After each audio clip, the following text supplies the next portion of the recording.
Bismillahirrahmanirrahim. Assalamualaikum warahmatullahi wabarakatuh. Perkenalkan, saya Rustika Amalia Rauf, NIM 70200 119 110 dari jurusan Kesehatan Masyarakat, Fakultas Kedokteran dan Ilmu Kesehatan, Universitas Islam Negeri Alauddin Makassar. Ini saya akan menjelaskan tentang dinamika pembiayaan pelayanan kesehatan bagi masyarakat miskin. Adapun pokok pembahasannya yaitu yang pertama, peran pemimpin dalam upaya peningkatan derajat kesehatan masyarakat miskin di perkotaan. Yang kedua, upaya dalam peningkatan derajat kesehatan masyarakat miskin di perkotaan. Dan yang terakhir, pelayanan kesehatan masyarakat miskin program Jamkesmas. Yang pertama yaitu peran pemimpin dalam upaya peningkatan derajat kesehatan masyarakat miskin di perkotaan. Yang pertama yaitu peran kepemimpinan dalam menyebarluaskan informasi. Peran pemimpin adalah melakukan sosialisasi dan penyuluhan kepada masyarakat agar masyarakat mengetahui dan memahami adanya masalah kesehatan di masyarakat. Yang kedua, peran kepemimpinan dalam penyadaran dan motivasi. Pemimpin masyarakat berperan dalam memotivasi dan mendorong masyarakat dalam upaya penanggulangan masalah kesehatan dan gizi.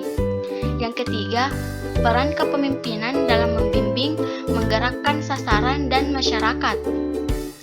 Peran pemimpin masyarakat adalah menyadarkan, mengajak, dan menggerakkan masyarakat, serta menyediakan tempat kegiatan seperti posyandu, membimbing masyarakat agar bergotong royong dalam pemecahan masalah kesehatan. Yang keempat yaitu peran kepemimpinan dalam memberikan contoh dan sebagai panutan. Pemimpin masyarakat berperan sebagai panutan warga masyarakat dalam upaya kesehatan dan gizi. Pemimpin memberikan contoh. Kalau pemimpin hanya memberikan saran tapi tidak memberikan contoh, sarannya tidak didengar. Dan yang terakhir ada peran kepemimpinan dalam memfasilitasi dan mengalokasikan sumber daya sebagaimana penurutan informasi berikut.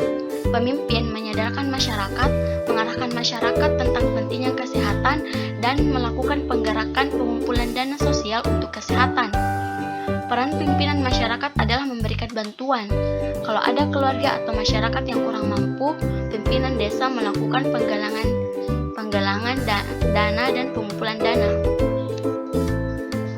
Yang kedua yaitu upaya dalam peningkatan derajat kesehatan masyarakat miskin di perkotaan.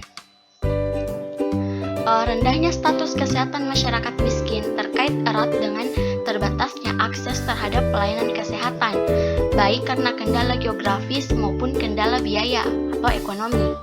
Menurut data Survei Demografi Kesehatan Indonesia, kendala terbesar yang dihadapi oleh masyarakat miskin untuk mendapatkan fasilitas pelayanan kesehatan adalah ketiadaan uang, jarak ke fasilitas pelayanan kesehatan yang terlalu jauh, serta adanya hambatan sarana transportasi. Adapun upaya dalam mengatasi permasalahan kesehatan masyarakat dapat dilakukan dengan penerapan kebijakan umum pembangunan. Di antaranya yaitu yang pertama ada peningkatan upaya pemeliharaan, perlindungan, dan peningkatan derajat kesehatan dan status gizi. Yang kedua ada peningkatan upaya pencegahan dan penyembuhan penyakit baik menular maupun tidak menular. Yang ketiga ada peningkatan kualitas di fasilitas pelayanan kesehatan dasar dan rujukan terutama kelompok masyarakat miskin, rentan dan penduduk di daerah terpencil, perbatasan, rawan bencana dan konflik. Yang keempat ada peningkatan kualitas dan kuantitas tenaga kesehatan terutama untuk pelayanan kesehatan di daerah terpencil, tertinggal dan perbatasan. Yang kelima ada penjaminan mutu, keamanan dan khasiat produk obat, kosmetik, produk komplemen, dan produk pangan yang beredar, serta mencegah masyarakat dari penyalahgunaan obat keras, narkotika, psikotropika, zat adiktif, dan berbahaya. Dan yang terakhir ada peningkatan promo kesehatan dan pemberdayaan masyarakat dalam perilaku hidup bersih dan sehat.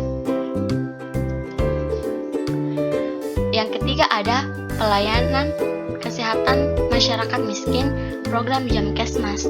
Jadi, Jamkesmas adalah program bantuan sosial untuk pelayanan kesehatan bagi masyarakat miskin dan tidak tidak mampu. Program ini diselenggarakan secara nasional agar terjadi subsidi silang dalam rangka mewujudkan pelayanan kesehatan yang menyeluruh bagi masyarakat miskin. Program Jamkesmas ini sebenarnya cukup baik tujuannya, namun dalam pelaksanaannya tidak semua masyarakat miskin dapat merasakan manfaatnya karena keterbatasan dana pemerintah, sehingga pemerintah menetapkan kuota tertentu untuk perlindungan masyarakat miskin yang dibiayai dari APBN, sedangkan sisanya yang tidak termasuk dalam kuota Jamkesmas diserahkan ke pemerintah daerah setempat untuk ditanggulangi oleh dana yang berasal dari APBD masing-masing daerah. Adapun kesimpulannya yaitu, kemiskinan di Indonesia masih menjadi masalah utama meskipun telah merdeka selama 6 dekade. Menurut standar kualitas hidup manusia, ada 3 hal yang perlu mendapat satu perhatian, yaitu masalah ekonomi, pendidikan, dan kesehatan. Jamkesmas adalah program bantuan sosial untuk pelayanan kesehatan bagi masyarakat miskin dan tidak mampu. Program ini diselenggarakan secara nasional agar terjadi subsidi silang dalam rangka mewujudkan pelayanan kesehatan yang menyeluruh bagi masyarakat miskin.